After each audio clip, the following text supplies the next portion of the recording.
torturing the earth and pouring. Johnny Cash singing "Don't Go Near the Water." This is Democracy Now!, democracynow.org, The War and Peace Report. I'm Amy Goodman with Juan Gonzalez. We want to turn to a clip from the New York Times website that accompanies the investigative piece led by David Barstow, our guest today.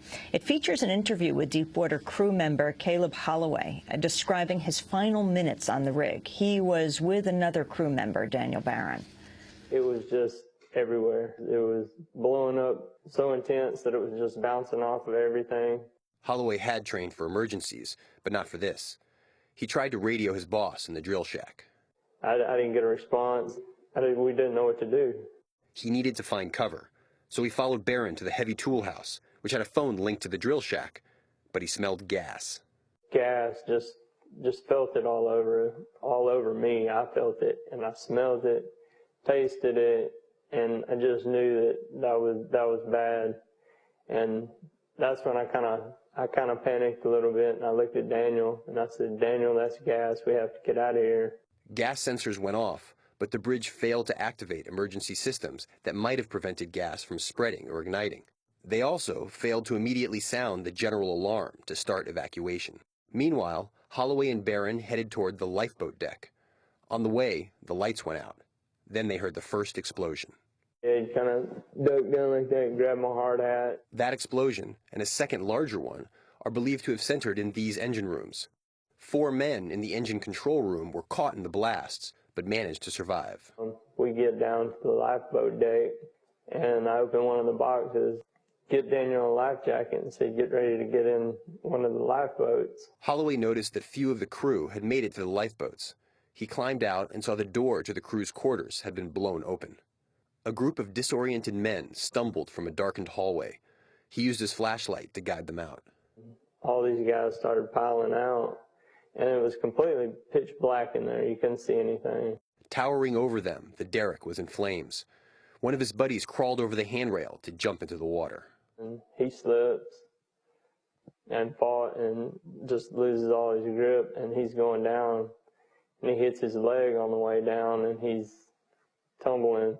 The friends survived the 60-foot fall and swam to safety. Holloway was one of the last to get into his lifeboat.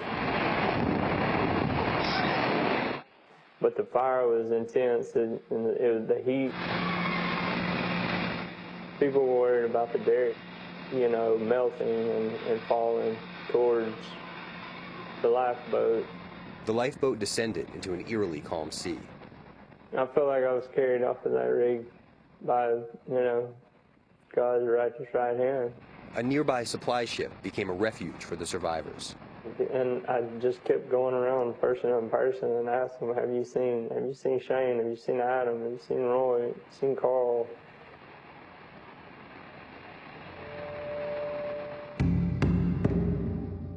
The next morning, the survivors gathered on the deck. We had a moment of silence, and after that was done, I had to walk off, and then a couple of people came over there and were asking, "You all right? You all right?" I said, "Yeah, just give me a minute. Just give me a minute." I really wasn't all right. That New York Times video featured Deepwater crew member Caleb Holloway. The complete video can be seen at nytimes.com, and we'll link to it at our website. Juan? Yeah, David, in your article, you point again to some of the mistakes that were made, like the failure to bring in the emergency disconnect system, also the failure to, when the oil started gushing up, to redirect it out to the ocean. And overall, the story does not paint a very good picture of the decisions of the captain of the rig. Could you talk about some of those decisions and what the crew did or didn't do? I think the most controversial moment with the captain himself comes from an allegation that was made by the chief engineer on the rig, who said that during the evacuation process, that at one moment the captain suggested leaving behind a very badly wounded crew member. The captain has denied that through his lawyer, but what emerges in the interviews and in the testimony, especially about the captain, is a sense of a young man. He's 34 years old, I believe, had been a captain for a couple of years, who seemed like what he was really trying to do was sort of say, okay, everything's be calm, this isn't as bad as it might look, and was kind of consistently counseling against taking the kind of really decisive steps that, in retrospect, looking back, probably did need to be taken.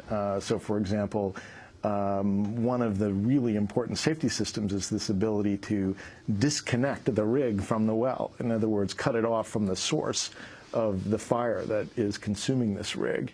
And that's triggered with something called the emergency disconnect system. And after the explosions, you had some of the crew members saying, we need to hit this emergency disconnect. It's like hitting the eject button if you're a fighter pilot. To get away, take the rig away from the fire. Get away, and there was a reluctance on the part of the captain to take that step, even though at that point they had no power.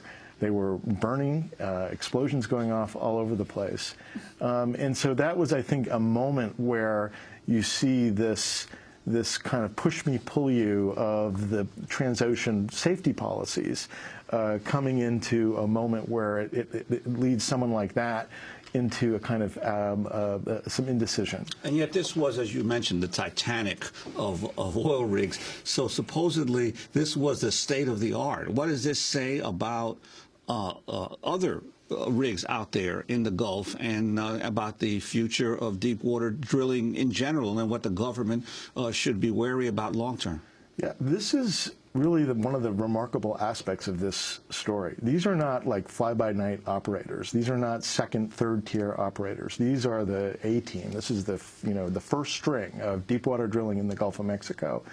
And the fact that this rig with this crew could go down in this fashion, I think raises some really important questions about the other rigs that are going to be continuing to drill in very tough circumstances out in the Gulf of Mexico. Because Obama has lifted the moratorium on offshore drilling. He's lifted the moratorium. And one of the critical safety devices in this whole mess is this thing called a blowout preventer. And this is the thing that rests on the seabed. And it is this 5-story tall, hundreds, just a massive device that is supposed to be triggered from the rig itself to seal the well in an emergency in this case. Transocean has made a really remarkable argument lately. They have argued that this blowout preventer simply wasn't capable of preventing this blowout.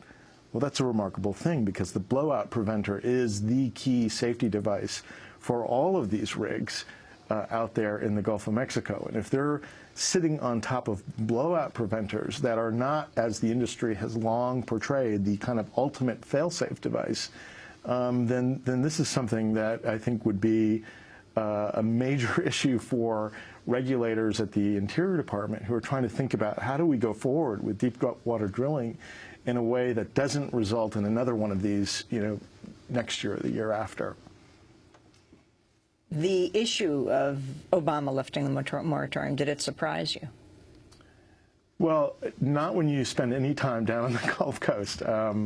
When you spend time down there and you understand the centrality of the oil drilling industry to the entire economy along that part of the coastline, and you begin hearing and feeling the political pressure that builds, and it's not like a Republican or, they're all in agreement that we've got to get going again. When you see the kind of lifestyles that come with this industry, this is one of the remarkable things about this crew. This really, in a way, is one of the final really great blue-collar jobs left in America.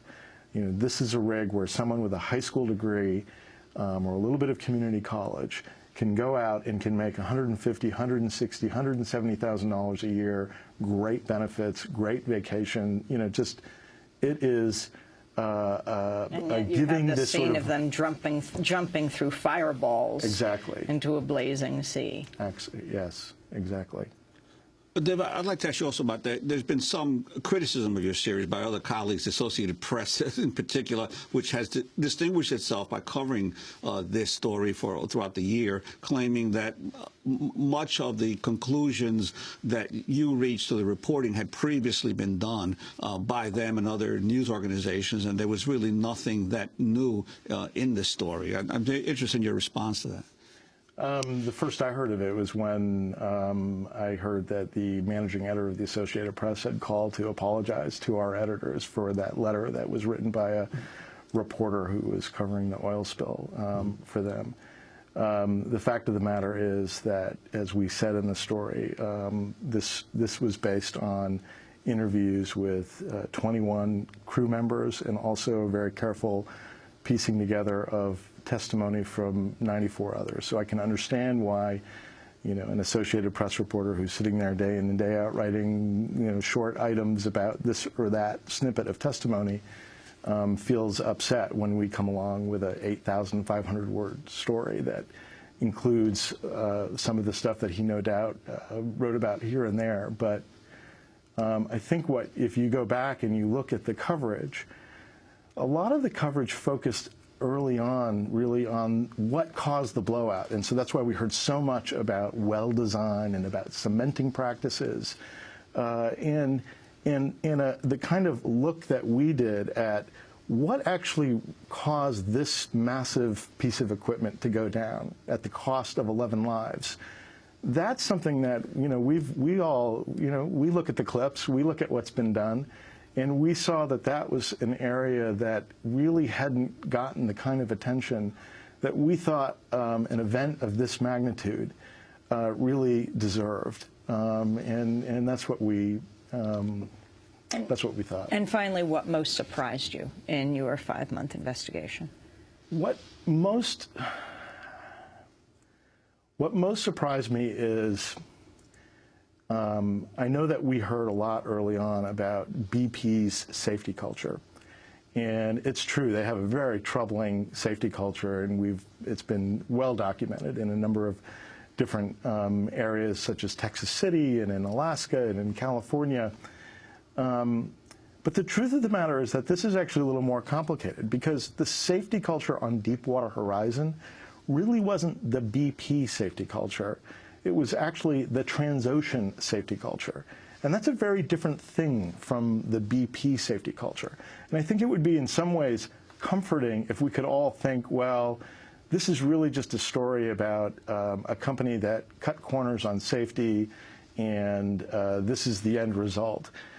What makes it more complicated and troubling in some ways is that that wasn't the case here. Transocean is a company with a very strong and potent safety culture, and that this could happen on this rig in that culture with these people should give us a lot more reason to think more deeply about what it means to do deepwater drilling in the Gulf of Mexico.